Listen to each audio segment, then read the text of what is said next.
Welcome along to the third Clan Mothers. I'm jumping on and doing this as a live because I've tried to record this so many times so far this month and it's just not played the game. So I will fix the storage on my iPad and then I'll be able to do my recordings again. Let's start the year, hey, with a live. So the first Clan Mother that we're going to journey through is Talks with Relations. So she is the Clan Mother for the first moon cycle. Now, I'm sharing with you from the book, The 13 Original Clan Mothers by Jamie Sams, so you can see that on there. I highly recommend that you get your own copy of this book. It is so good, and I have been working with it for a few years now since I found it through some friends. So one of my friends, Lyndahl, who is known as Buffalo Woman, and also through another friend, Medicine Crow. So I'm really grateful for that type of connection. And yeah, now I'm sharing it with you. So if you don't have a copy of that book, or if you're like the lady that I talked to today and you've never heard of Clan Mothers, then I highly recommend that you check it out. Now, what I want to do, because we're starting off the lunar year, so this Clan Mother began her journey, if you like, on the first full moon of the year, which was actually the end of January, the start of February. So we are actually coming up towards the second Clan Mother, but I'm going to share this one with you now so it's recorded. It's Talks with Relations, first one. But what I also wanted to do today was to share a little bit of some notes that I'd made from Jamie's book, just to give you a little bit of a setting, if you like, and to give you some unique points that I really like. So the first thing I noticed was that she's sharing her own journey, and the way that she's sharing it is that she was on a quest, on a bit of a quest for her own personal development, her own self-development. She was working with other teachers, and one of her teachers was good enough to notice that she needed to learn medicine, women's medicine, not the way of the warrior, which is often masculine or warrior man's medicine, okay? And that's what led her to meet the two grandmothers that taught her of the 13 Clan Mother wisdom.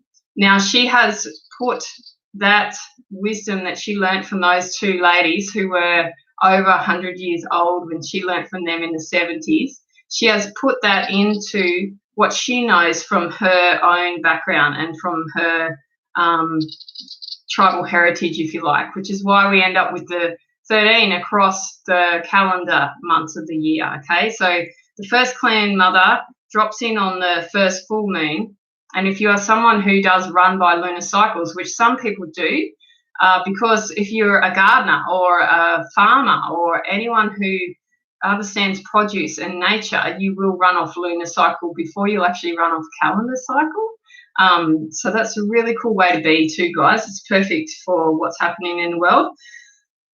Anyway, so she has done this as her gift to humankind. So her putting this information into a book is there to share it, and that actually deepens her own experience with it, plus ours. So as we learn and we teach, it just sort of adds value or reinforces it. Now, given that every 13 moon cycles we will have the same particular Clan Mother, you would think that you'd get bored, right? But you don't, because each month and each time you journey with each particular Clan Mother in a full lunar year, you are different and your journey with them deepens, which is really, really cool. So there are a few things that I wanted just to share, just straight off the bat, okay? The first part comes from her introduction in her book, which is just a note to her readers, okay?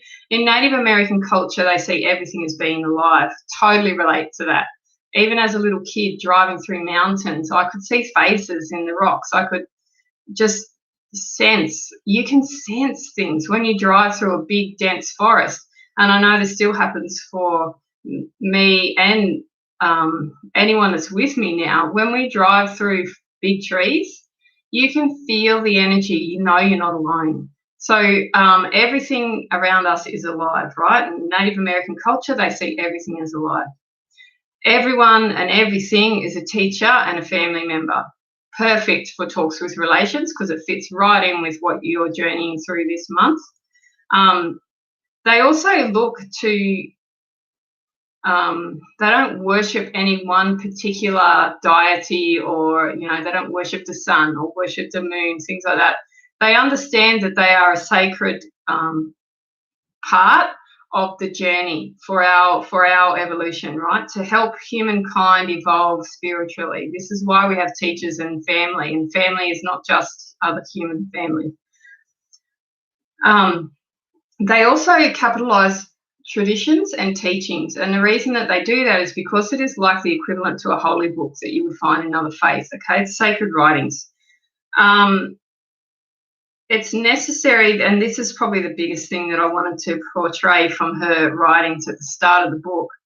It is now necessary for all women to know the legacy they have been given in order to heal themselves before they reclaim their roles of healing and nurturing others. Now, this is not to say that the clan mother journey and the clan mother wisdom is only for women to know. That's not true, because men, we are all born of a woman. The only way into this planet as a human being is through a woman. So we both have female and masculine energies, feminine and masculine energies, and you all know that, right? Everyone talks about it now. It's not woo-woo anymore. It's becoming mainstream. But the thing to know is that men can benefit just as much from this wisdom as women. But as women, you tend to have more of a place as a nurturer, and you will often look after others without putting yourself in the mix. Okay, you will look after others to the detriment of self. And what this is really, really good at is just helping you to make sure that you do look after yourself so that you are able to then totally give to others. Now, Talks with Relations is the mother of nature. She's the keeper of rhythm, weather, and the seasons. So I'm reading this directly to you from the book. She's the guardian of the languages of the trees, the stones, and all the creatures. The maker of relatives, the keeper of Earth's needs, the mother of the planetary family. Big messages in this stuff, especially for what is happening in terms of a global economy, if you like. Is there even a requirement for an economy? That's a whole other subject. But let's just settle in to Talk with Relations. You may already be actually seeing some of this unfold, and I highly suggest that you would.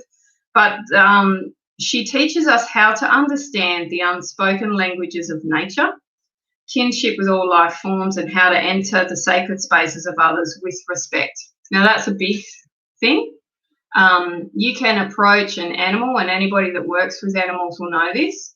If you approach that animal with ill intent, or you approach that animal to dominate, or you approach that animal and you're not right within yourself, they most likely will not let you into their space, okay? But if you approach that animal with love, with a sense of security, with a sense of curiosity, with a willingness to learn and to engage in a good way, you will find that they will let you into their sacred space, which is cool. I've seen that happen. So she teaches us that. She teaches us the kinship with all life forms. Big importance at the moment. Also teaches us how to honour cycles and rhythms and changes of the seasons and the weather. So it's pretty cool that we're doing it now. Like in Australia, we will be approaching autumn soon, and the planet is changing. When Talks with Relations came onto the earth, you may see these as myths or legends, but they were around, like in the Ice Age. Imagine that. It's very old wisdom. So when they came to the earth, they came as a woman. They were spirit beings that one at a time came, and they were here for the learning, for the lessons, for the experience. And each one came because she was here to help Mother Nature, Mother Earth, to understand how she would rotate and roll through the planetary side of things and through the galaxy, if you like, this great mystery. Now, what that means is that she needed to set the rhythms of the planet, of the seasons, of the aspects that some of us may actually take for granted. So we learn about seasons and the weather. We also learn how to meld with the life force and rhythms in all dimensions, learning the truths of each. And the biggest thing with this one is how to actually learn the truth. So Talks with Relations is, her medicine is learning the truth. So this is how to learn the truth. Starts with your biggest stuff, right? Now, if I just go back to why it's necessary for women to do this, have a think about this as yourself, right? Women need to ensure that they have healed the wounded feminine aspect of themselves, because then they will no longer be hostile, angry, and separatist oriented or manipulative in order to cover old pain. From this vantage point, women can then present the healed role models they represent, leading others through example instead of through male conquest or competition, allowing our world to reclaim a new point of balance between male and female. Lots of people are talking about this stuff now, right?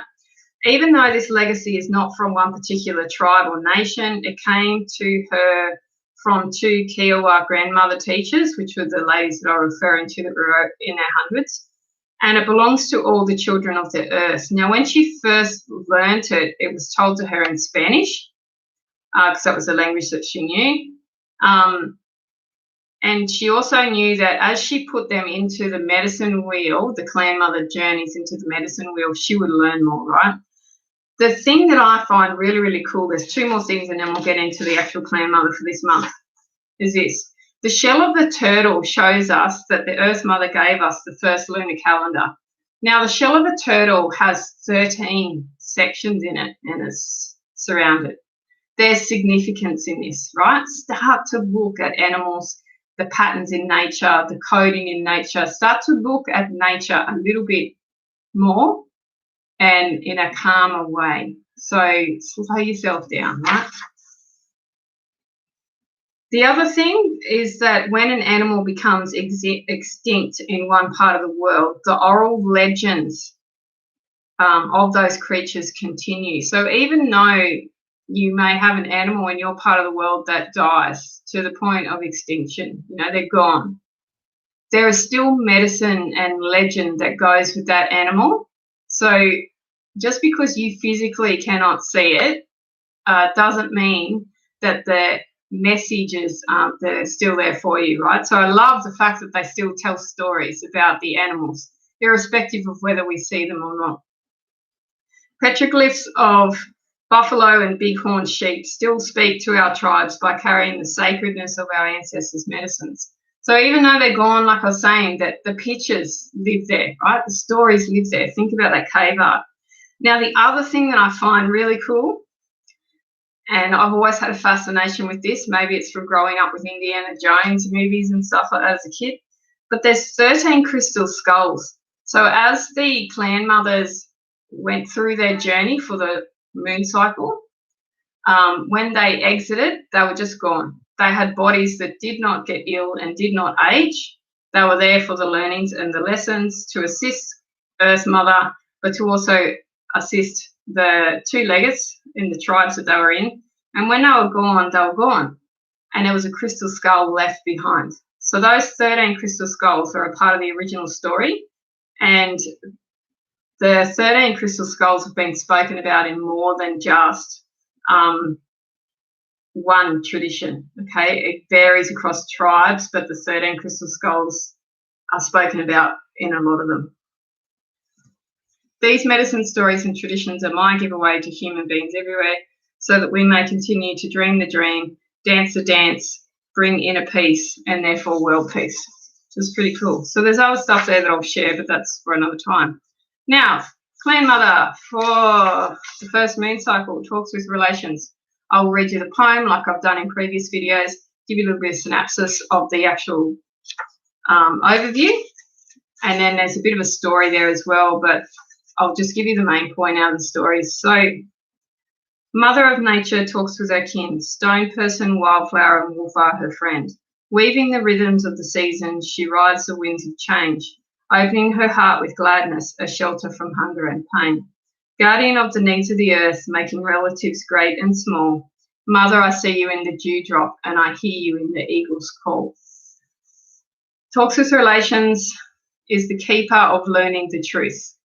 generally falls in January, even though it's maybe the end of January, she falls into January, and is understood through finding kinship with all life.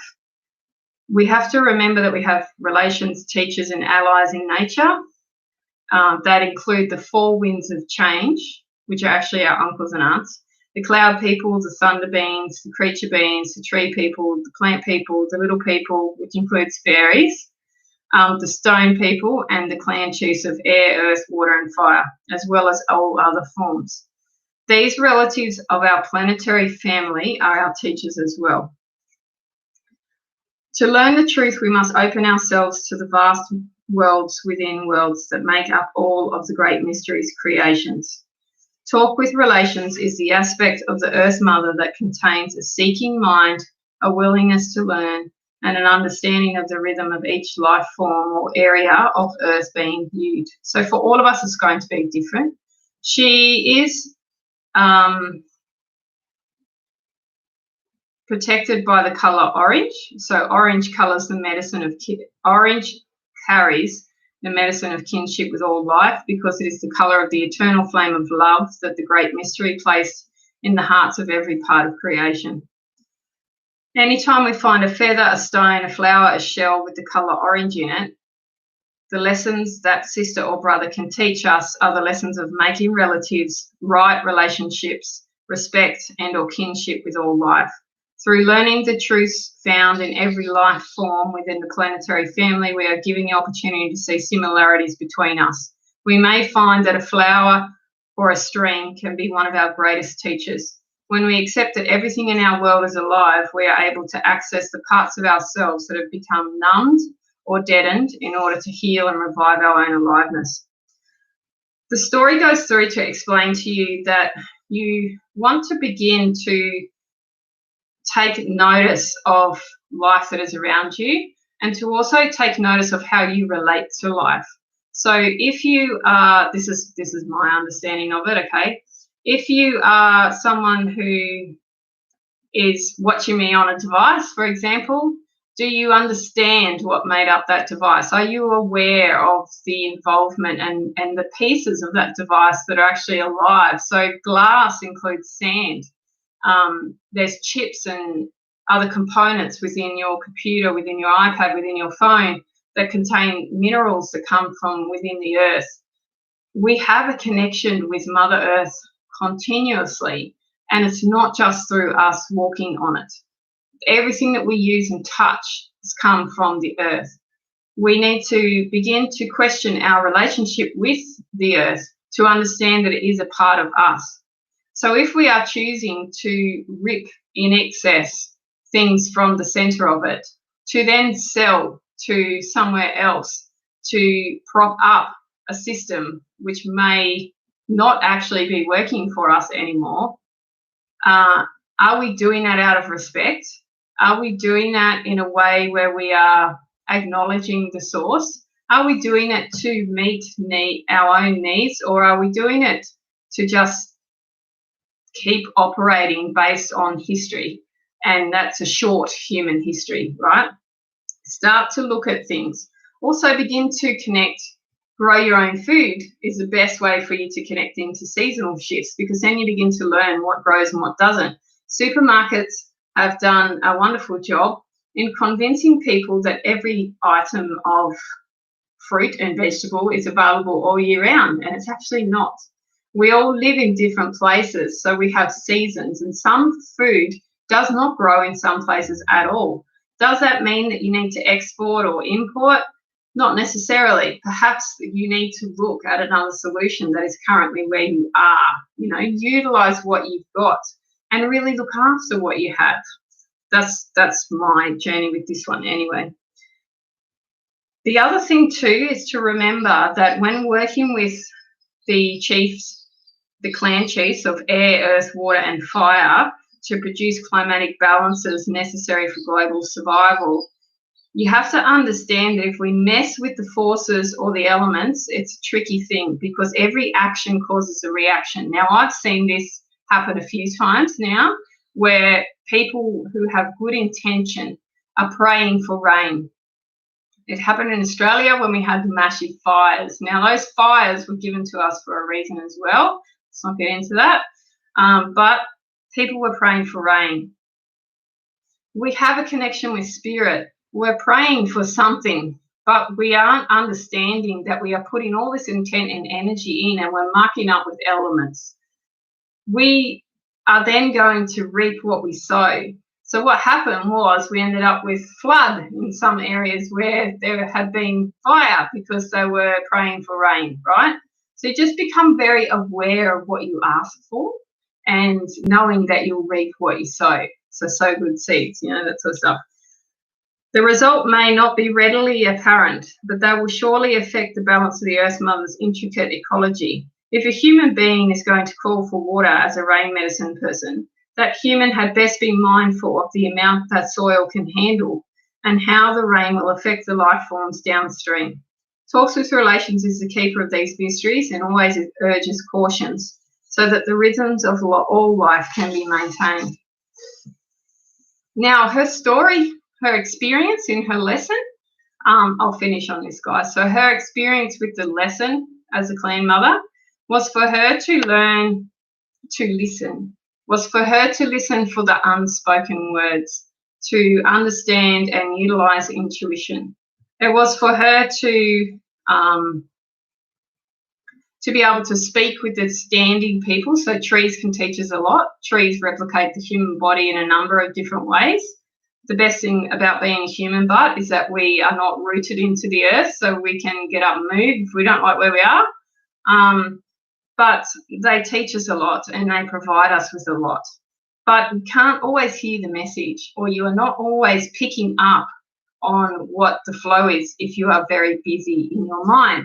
So for her, that's what happens in her story. She gets extremely frustrated as to why she can't help the children of Earth find their own natural ability and to change and transform.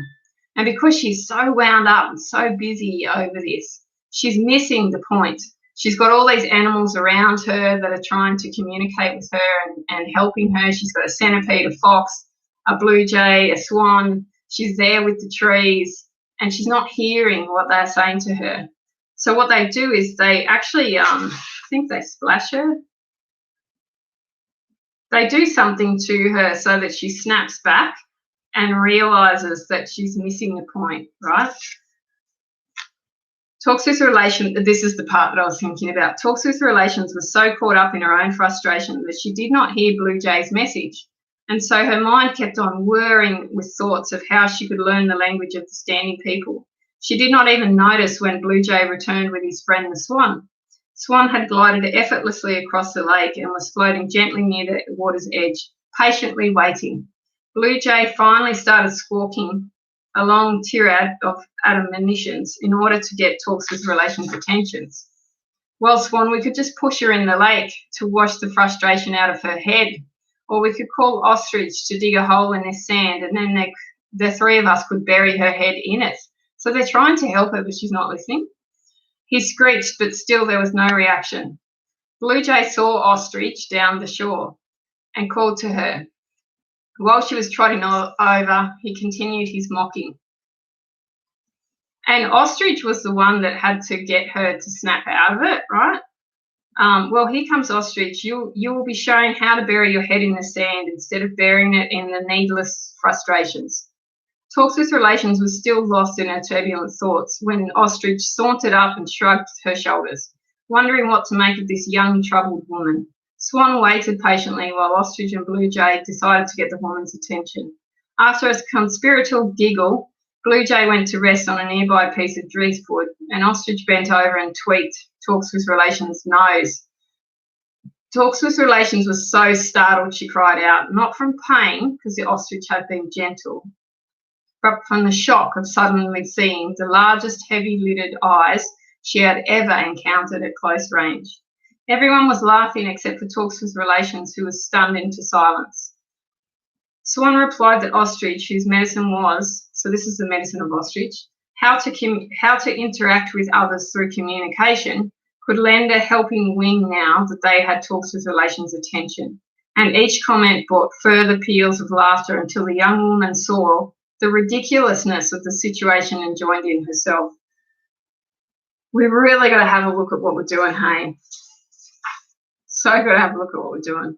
We need to understand the messages, take a notice of the way that we communicate and the way that we interact with other people, and then with even more so with our planetary family.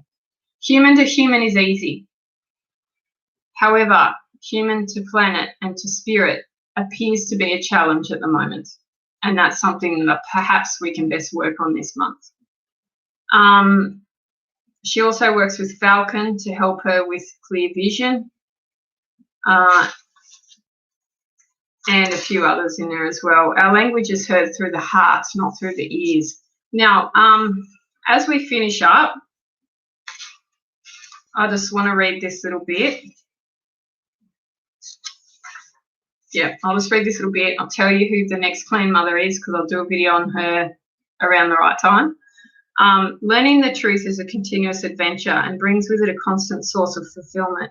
I have been blessed with the hunger to learn, the joy of discovering, the desire to serve my kin. I have learned the languages of every part of the Earth tribe.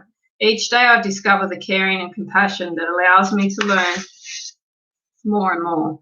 Life creates more life, and so I will continue to celebrate the lessons I have learned in order to share them with all my children forever. That's when she parts. So she opens her eyes and saw the day had quietly passed to the pipe of night, and the starry medicine bowl of the night sky was ready for her. And she exits. Her human children would be the last to learn these truths. So before we jump into who the next clan mother is, really want you to take the time to slow down, to become aware. Remember, this clan mother is orange. So if you're picking up a feather and it's orange, or you happen to notice a flower and it's orange, fantastic. That also ties in with the sacral chakra, if you think of it like that. So what's the sacral chakra? Sacral chakra is the center of creativity. In a woman, it is often one that is quite blocked or stagnant. So orange is a fabulous colour to start this journey in 2021 off with, and to start any year with, actually. Have a think about how you relate. Have a think about how you use things. Are you grateful for the things that you have? If you're not, start to be. Are you grateful for the food that you purchased? Do you understand where it actually came from? Are you connected to that process? Do you have the space to grow herbs? Do you have a space to grow something? Begin to play with soil and connect with nature, and see what lessons you can get, hey? Our clan mother for next month is the Wisdom Keeper. I really dig the next clan mother. I dig all of them. I think it's all fantastic, right? I think it's all cool. Whatever words you want to use, they're my words. But I really like the second moon cycle because she's the records keeper, okay? And I totally relate to that. So Wisdom Keeper is coming up next. Learn how to learn the truth. Comes with your heart. I'm sure there are leaders among us that will step forward, who will care for their relations before they care for money. They will care about the impact that they're making with the decisions that they make, and that impact will be driven by their heart and their intuition and their inner knowing. And I know it's coming. It has to come. So that's where we're heading. You do your best to tap into your heart space. I've got some recordings for heart-centered meditations. Happy to share some more. Just drop in and, yeah, enjoy the ride. If you like what I teach, by all means share it. You can share wherever you like. You get the link. I will provide some information in the blurb like I normally do, in the comments below, or however they say it on YouTube. Feel free to give me a thumbs up if you want to. You can subscribe to the channel so that you get the videos. Clan mothers will be shared every month. We've got 13 of them. I have done a few already, but I will just make sure that we go through the whole 13 anyway. And yeah, I will catch up with you all soon. Thanks, guys.